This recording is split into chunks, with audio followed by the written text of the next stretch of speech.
Good morning, children. Once again, welcome back to your science class. In today's class, we are going to continue with chapter 7, that is, forms of matter, solids, liquids, and gases. Now, before we proceed on with the chapter, I will just run through the important points that we have done in the previous video. Now, what is matter? Anything that occupies space and has mass is called matter. The three forms of matter are solids, liquid, and gases, and you see them everywhere around you. Now, coming to solids. The things which have a definite shape and volume are called solids. If you look around yourself right now, you will see a lot of example of solids like book, table, chair, brick, stone. Properties of solids. They are hard and rigid. They cannot flow. They do not take the shape of the container. They cannot be compressed easily. Now, liquids. The things that do not have a definite shape but have a definite volume are called liquids.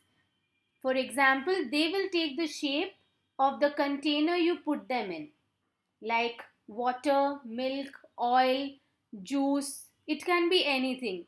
You put it in a square vessel, it takes the shape of a square vessel. You pour the milk in a bowl, it takes the shape of the bowl. Now, what are the properties of liquids? They are not hard and rigid. That is why they can flow. They take the shape of the container in which they are poured, and they can be compressed easily. Now let's move on with the chapter.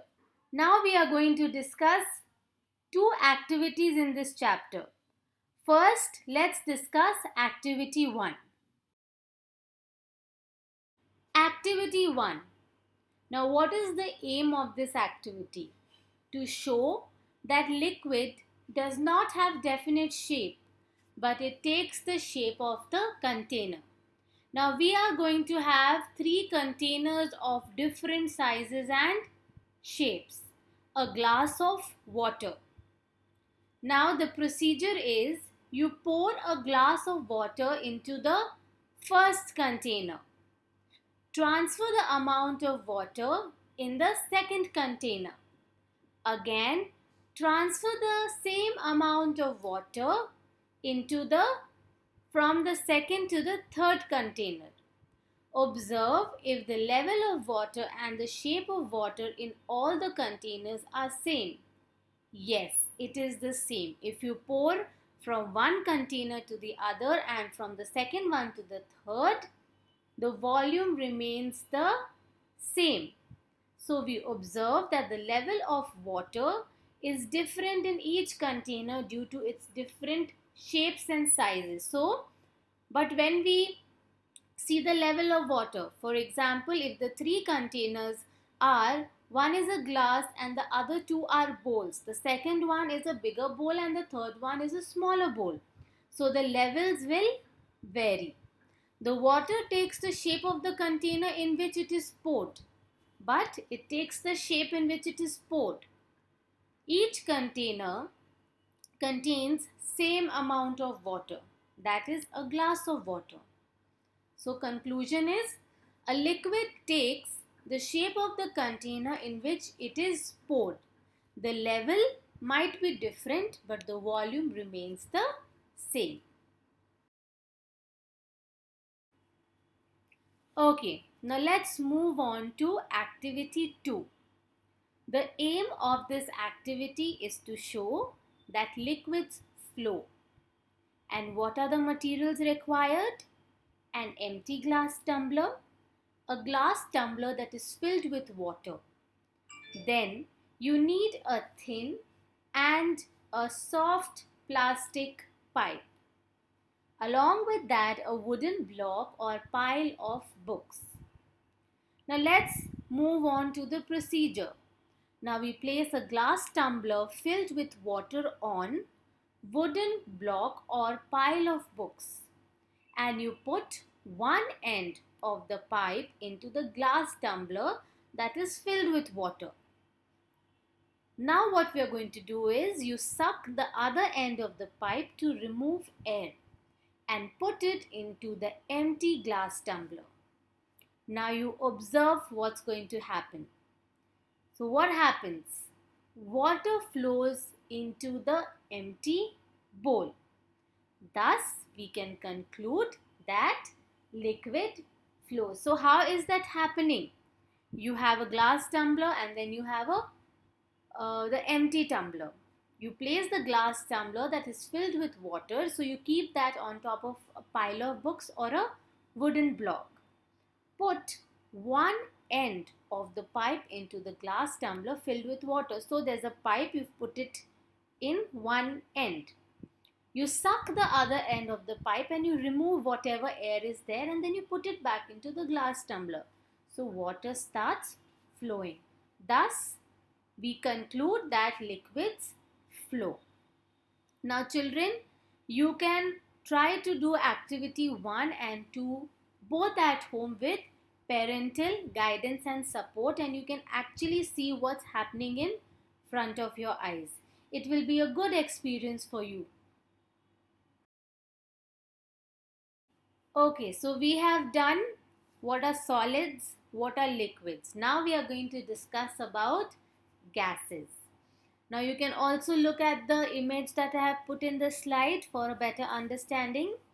Now the things which have neither a definite shape nor a definite volume, they are called gases. Example, air and oxygen. The room that you're sitting in right now, you're breathing air, oxygen. Can you see it? No. Does it have a definite volume? No. Or a shape? No. It is everywhere. Now a very simple example that I'm going to give you, which will help you relate better. Now the deodorants or the perfume that you use, it is a mixture of both water and gas. I put a deodorant in my room, but the smell goes in the entire house or wherever I am going. So this is a very simple example of trying to tell you that it does not have a definite shape or volume. Next, let's discuss the properties of gases. They are not hard and rigid. They can flow in all directions, like the perfume I told you, or a room spray that one may use at its home. They take all the shape available to them, and they can be compressed easily. Change of state. Matter changes from one state to another. And how does it happen? Matter changes its forms usually on heating or cooling. So it will change its form from, say, solid to liquid or liquid to gas when you heat or cool it. For example, water. Now water is a liquid form. It changes into ice. Children, you can also follow the picture that is given in the slide for your better understanding. So going back to the explanation, water, it is liquid and it changes into ice, that is the solid form of cooling. You put the liquid water in the ice tray and you put it in the freezer. What happens? It becomes solid, ice. So what is happening? The process is freezing. You are freezing it. Now ice that is solid, it converts into water on heating, and that process is melting. You take out the ice from your freezer and keep it outside, or you put it in a pan and heat. What happens? You are boiling, you are melting it, and it changes into water. Now water that is liquid, it converts into steam or water vapor, that is gas, on heating, that is evaporation.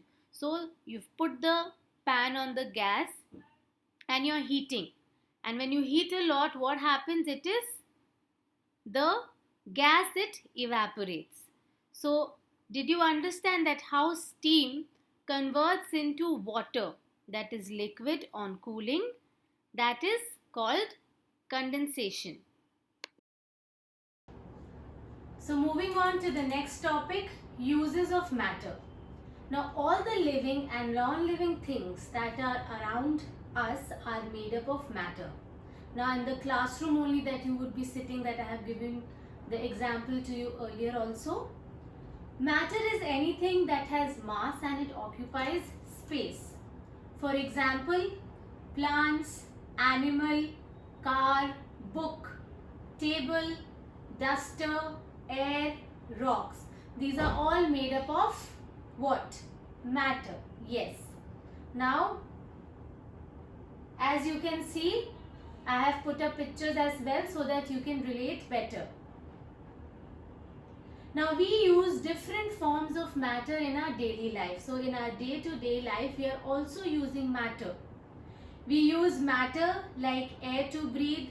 So, there is air around you. You are breathing that air. Water to drink. Car to go from one place to another. And there can be other examples as well. Similarly, we use matter like knife to cut the vegetables and fruits, your chair to sit, duster to wipe if you have written anything on the board. For example, if you can see, I have a board in front of me, okay, and I write something on it. 3B science, okay, and I have a duster, another matter, and I am erasing it. Okay. Matter like plants, they give us food, grains, fruits, everything that you name it, and fresh air to breathe. So again, we are making use of the matter. Animal give us many useful products. They give us milk, they give you meat, the flesh, they give eggs, they give fur to make coats. So again, if you see, we are making use of matter. They are useful to us in so many ways. These all usable things. So whatever you are using, the bed that you are sleeping is a solid, then the juice that you are drinking is a liquid. So these all are usable things in the form of solid, liquid and gases. Three things. Now, important points to remember from the chapter. Children, please pay attention to this. Anything that has anything that occupies space and has mass is called matter. The three states of matter are solid, liquid and gases. Solids have a definite shape and volume. You can think or you can make an idea that how a bed is going to look like, right? Liquids do not have a definite shape. In whichever vessel you pour, it takes the shape of that, but it has a definite volume. Now, gases can flow in all directions. Now, I use a spray in the corner of my room, but the fragrance goes all in the room. If I step out of the room, people can also smell me. So, it goes in all directions. Water exists in three forms. I have discussed that with you in the previous slides. And matter changes from one form to another. Water is a very good example of that. How it changes from solid, that is the ice form, to liquid, and then when you heat it a lot, it evaporates and becomes gas. Okay, so with this we come to the end of the chapter, children. I hope the chapter is clear to you. Please read the chapter minimum 2 to 3 times. Go through it, and I will be sending you an assignment which you need to complete at home. Till then, please stay at home, stay safe and take care of everybody around you. Thank you, children.